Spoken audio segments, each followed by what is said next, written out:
इस घेरे को 10 लाख रुपए माने। ये 10 मिलियन डॉलर कैसा दिखेगा? ये वही है जो 100 मिलियन डॉलर दिखाई देंगे, और ये है कि 1 बिलियन डॉलर कैसा दिखाई देगा।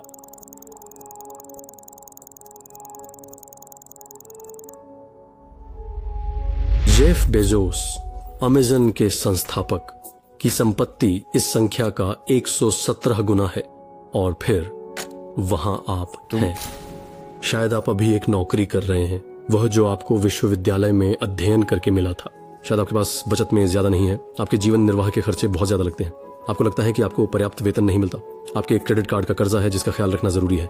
शायद आप एक छात्र हैं, एक डिग्री के लिए पढ़ाई करना जिससे आपको उम्मीद है कि आपको एक ऐसी नौकरी मिल सकती है जो आपको अच्छा पैसा दिला सकती है। शायद आपकी कोई बचत नहीं है, केवल एक कष्टप्रद छात्र आर्ण आपके सिर के ऊपर लटका हुआ है। धन बढ़ता जा रहा है, अमीर, ये सब एक दूर का सपना लगता है। वे ऐसा कैसे करते हैं? आप सोचते हैं ये आपको चकित करता है, ये आपको गुस्सा दिलाता है। उन्हें किस्मत मिली, आप धन में पैदा हुए, शीर्ष पर धोखाधड़ी से अपना रास्ता नहीं बनाता। मैं खुश हूँ, मैं पर्याप्त समझदार नहीं हूँ। किस्मत, वे सपने जो तुमने उस महल को खरीदने का, अपनी पसंदीदा स्पोर्ट्स कार, अपने बंधक को चुकाने, दुनिया भर में यात्रा करने का सपना देखा था, वे हमेशा के लिए बस सपने ही रह जाएंगे, और कुछ नहीं। और कुछ नहीं, बस इतना ही। आपको यह कड़वा सच समझ में आता है कि यह खेल पहले से ही तय था, और तुम इसके हारने वाले पक्ष पर हो। लेकिन अगर मैं आपसे कहूं कि आप गलत हैं, क्या होगा अगर वहां पहुंचने का एक तरीका हो, धन का एक वास्तविक समीकरण, पैसे के कामकाज के पीछे का विज्ञान? क्या हो अगर आपको अपने माता पिता का घर चुकाने या दुनिया भर में यात्रा करने के सपने छोड़ने की जरूरत नहीं होती? क्या आप मुझे झूठा कहेंगे अगर मैं ऐसा कहूं? मैं वादा करता हूं कि मैं नहीं हूं, और इस वीडियो के अंत तक आप समझ जाएंगे एक पहलू ऐसा है जो आपको दिखाया नहीं जा रहा। मैं आपको चेतावनी देता हूं, रास्ता कठिन है, संघर्ष से भरा है, इसमें उतार चढ़ाव भरे होते हैं, इसमें वह सत्य निगलने पड़ेंगे जो स्कूल प्रणाली और समाज ने आपको अभी तक नहीं बताए हैं। और स्पष्ट रहें, आप में से कई हैं जो इस तरह के अंत तक पहुंचना मेरे लिए संभव नहीं है, लेकिन जो लोग कर पाएंगे उनके लिए इस रास्ते के अंत में वह धन है जिसकी आपने कल्पना भी नहीं की होगी। उस रास्ते के अंत में वह स्वतंत्रता है जहां आपको फिर कभी पैसों की चिंता नहीं करनी पड़ेगी। तो मैं बर्बाद ना करें। आपके हिसाब से पैसे के बारे में आपका क्या विचार है? क्या ये कुछ ऐसा है जिसके लिए आप काम करते हैं? क्या ये कमाया जाता है, या ये विरासत में मिला है? क्या ये सब बुराइयों का मूल कारण है? क्या आप इसकी और अधिक चाहते हैं? क्या आप इसके पीछे अधिकांश जीवन भागते रहे हैं? सच तो यह है कि पैसे के बारे में आपकी जो सोच है वो ज्यादातर आपके पालन पोषण और वातावरण से प्रभावित है। अगर आप एक ऐसे परिवार में जन्मे हैं जहां ज्यादा पैसा नहीं था, तो आप अधिक संभावना से मानेंगे कि आप भी बड़े होकर धनी नहीं बनेंगे, बहुत सारा पैसा। या शायद आपने बिल्कुल उलट कर दिया और इतना पैसा बनाने का फैसला किया ताकि आप फिर कभी उस स्थिति में ना हो। फिर भी ये तथ्य कि आपके स्कूल ने इस विषय पर ज्यादा नहीं सिखाया, बातों को वो आसान नहीं बनाता, और इस वजह से आप में से ज्यादातर के पास गलत विश्वास होंगे जो पैसे आपकी इस यात्रा में काम नहीं आएंगे। अब मेरे साथ बने रहिए, क्योंकि हमें आपका पैसे को देखने का तरीका पूरी तरह से बदलना होगा। हॉलीवुड हमेशा से अमीरों और धनी लोग। तो फिर आप खुद से पूछते हैं, ऐसा कैसे है कि इतनी कम उम्र में स्वनिर्मित करोड़पति और अरबपति हैं? उन्हें इतना अलग और सच क्या बनाता है? क्योंकि उनके पास आपसे बेहतर समीकरण होता है। उनकी धन को समझने की एक विधि होती है जो आप अभी तक नहीं समझ पाए हैं।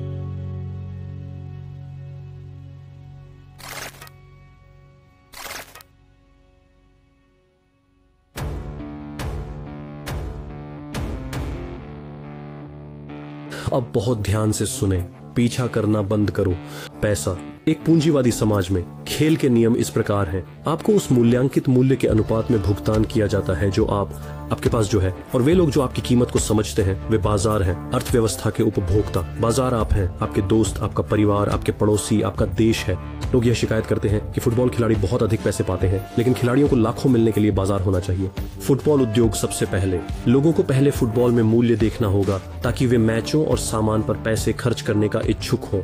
और अगर बाजार में फुटबॉल की उच्च मांग है, अंदाजा लगाइए क्या होता है उन खिलाड़ियों के साथ जो अपने खेल में शीर्ष पर होते हैं। उन्हें इसके लिए उदारता पूर्वक भुगतान किया जाता है। ये इस बारे में नहीं है कि आप कितनी मेहनत करते हैं। जो सफाई कर्मी हर दिन पसीना बहाता और थकता है, उसे उस लेखाकार से कहीं कम भुगतान किया जाता है जो एक मेज के पीछे बैठा है। क्यों? क्योंकि बाजार सफाई करने वाले के काम की तुलना में अकाउंटेंट के काम को कहीं अधिक मूल्यवान मानता है। कठोर सुनाई दे सकता है, मगर कुंजी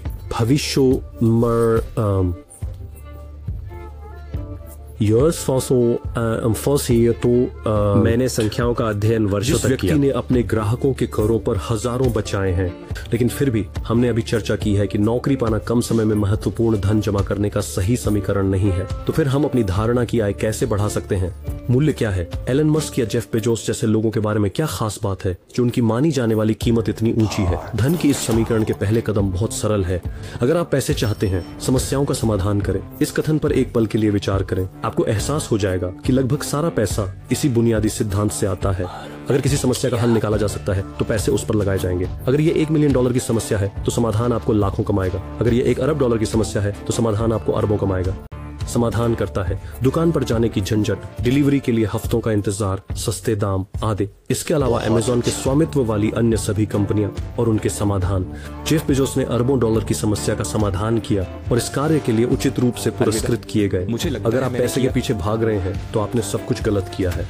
यह लगभग विरोधाभासी लगता है, लेकिन अगर आपको पैसा चाहिए तो आपको ढूंढना चाहिए पैसा नहीं बल्कि समस्याएं। महत्वपूर्ण बात, उन समस्याओं के समाधान। और एक बार जब आप उस समाधान को ढूंढ लेते हैं और उसके इर्द गिर्द एक व्यवसाय बनाएं। इंतजार करो तो बस समस्याओं को हल करो और पैसे आएंगे तो मुझे अमेज़न या फेसबुक या गूगल जैसी अगली बड़ी चीज बनानी होगी ताकि मैं अमीर बन सकूं। मजाक कर रहे हो क्या? मुझे तो कोडिंग भी नहीं आती। मेरे पास तो कुछ भी शुरू करने के लिए पैसे भी नहीं है। मैं तो रुको भी नहीं सकता। आप फिर से पुरानी सोच के ढर्रे में जा रहे हैं। शुरू एक समस्या के साथ शुरू करें। हमेशा एक समस्या के साथ शुरू करें। अपने आसपास के बाजार को सुनें। लोग क्या कह रहे हैं जो उन्हें पसंद नहीं है? लोग क्या कह रहे हैं जो उनकी इच्छा है कि मौजूद हो? क्या बातें लोगों को निराश कर रही हैं? क्या चीजें लोगों को बेहद असुविधाजनक लगती हैं? क्या यह एक समस्या है जिसे आप हल कर सकते हैं? और क्या यह एक ऐसी समस्या है जिसे हल करना लायक है?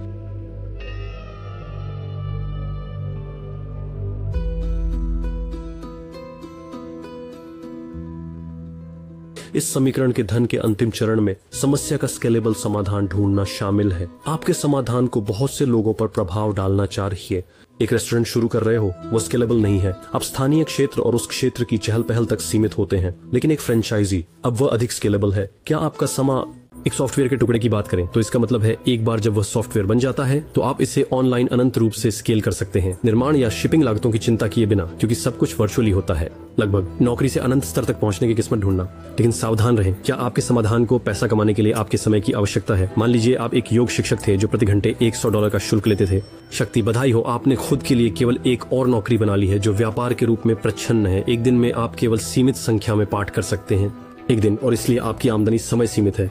लेकिन अगर आपने एक ऑनलाइन योग कक्षा बनाई जो 24 घंटे चलती रहती, जिसके पार्ट आपको केवल एक बार बनाने पड़ते, तो अब वह स्केलेबल है।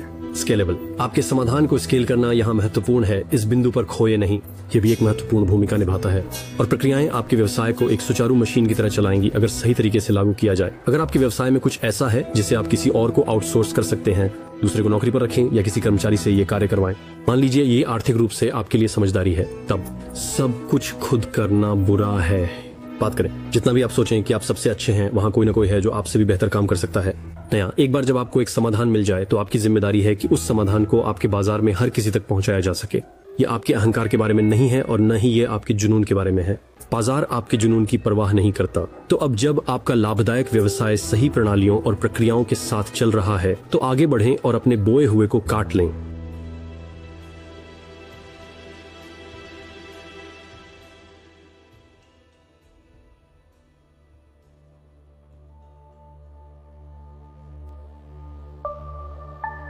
इस समय आपके सामने दो संभावित रास्ते होंगे। आप या तो अपने व्यापार को जारी रखें, व्यापार या नकद में बदलें और उसे बेच दें। यह अधिग्रहण है, वह क्षण जब कोई व्यक्ति वह समाधान खरीदता है जिसे आपने वर्षों से व्यापार के इर्द गिर्द बनाया है। अरब, जिसमें से $165 मिलियन सीधे एलन मस्क की जेब में चले गए। जेब और दुनिया भर में होने वाली अनगिनत अन्य निकासी घटनाएं, यही वो जगह है जहां आपके द्वारा अपनी कंपनी बनाने में लगाई गई सारी मेहनत फलीभूत होती है। और अगर आप अपने व्यापार को चलाना जारी रखने का चुनाव करते हैं, खैर, आप ऐसा करना चाहने के पीछे अनेक कारण हैं। तो शायद आपको अपनी बनाई हुई कंपनी से प्यार है और आप अपने बच्चे के साथ जुड़े रहना चाहते हैं। शायद आप सोचते हैं कि आप कंपनी की मूल्य और बढ़ा सकते हैं और भविष्य में इसे इसके वर्तमान मूल्य से ज्यादा में बेच सकते हैं। शायद वो व्यापार पृष्ठभूमि में सक्रिय रूप से चलता रहता है, इसलिए आपको पहियों को घुमाए रखने के लिए ज्यादा कुछ नहीं करना पड़ता है। या शायद यह इन तीनों का संयोजन है। चीजें किसी भी तरह से आपने ये किया, आपने एक समस्या का समाधान किया जिसे बाजार सुलझाना चाहता था और इसने आपको इसके लिए अनुकूल रूप से पुरस्कृत किया। और अब मैं आपसे पूछता हूं, आखिर यह सब किस लिए था?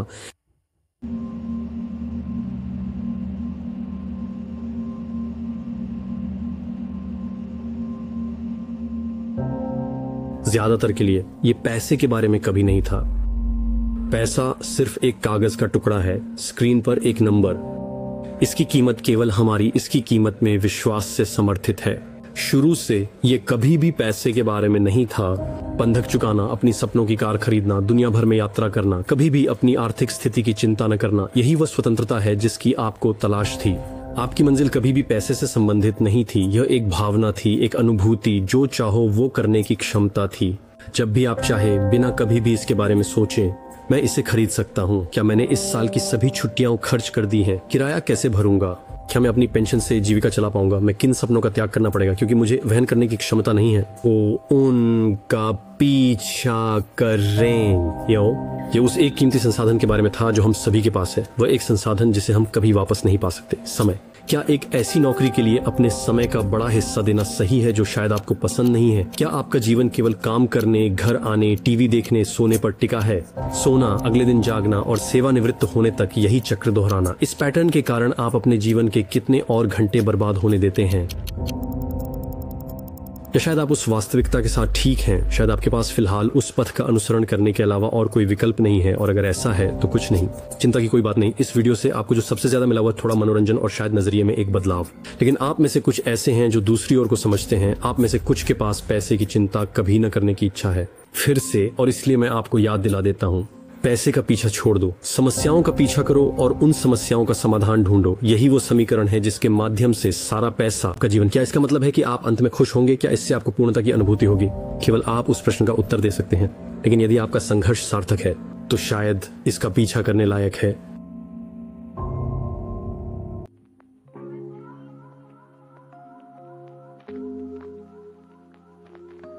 वहां वो है आपके समृद्धि की समीकरण। बेशक इस वीडियो में मैंने बहुत सारी बारीकियों को छोड़ दिया। व्यापार, पैसा, उद्यमिता जैसे विषय इतने विशाल हैं कि मैं एक वीडियो में सब कुछ नहीं बता सकता। ऐसा ही, लेकिन अगर आप इस यात्रा पर निकलना चाहते हैं तो मैं आपको MJ डिमार्को की कृतियों को पढ़ने की सलाह दूंगा, जिन्होंने मुझे इस वीडियो को बनाने के लिए प्रेरित किया। वीडियो और इसे उस मूल बिंदु पर वापस आना भी महत्वपूर्ण है जिसे मैंने इसकी शुरुआत में बनाया था, जो यह है कि अधिकांश लोग नहीं करेंगे। सफल होऊंगा कई कारणों से, लेकिन सबसे महत्वपूर्ण भाग है असफल होना, जल्दी असफल होना और अगले चरण पर जाना। और अगर आप वहां बाहर कुछ कर रहे हैं जो सीधे तौर पर किसी व्यापार से संबंधित नहीं है, लेकिन आप चाहते हैं कि वह पैसा कमाए, तो खुद से यह प्रश्न पूछना, मैं कौन सी समस्याएं हल कर रहा हूं? या आपको जो भी कर रहे हैं उसे बेहतर ढंग से मुद्रीकरण करने के तरीके खोजने में मदद कर सकता है जो आप कर रहे हैं। और इसमें एक नौकरी और एक करियर भी शामिल है। यदि आप अधिक समस्याओं का समाधान कर सकते हैं और अपने रोजगार के स्थान पर अधिक समाधान खोज सकते हैं।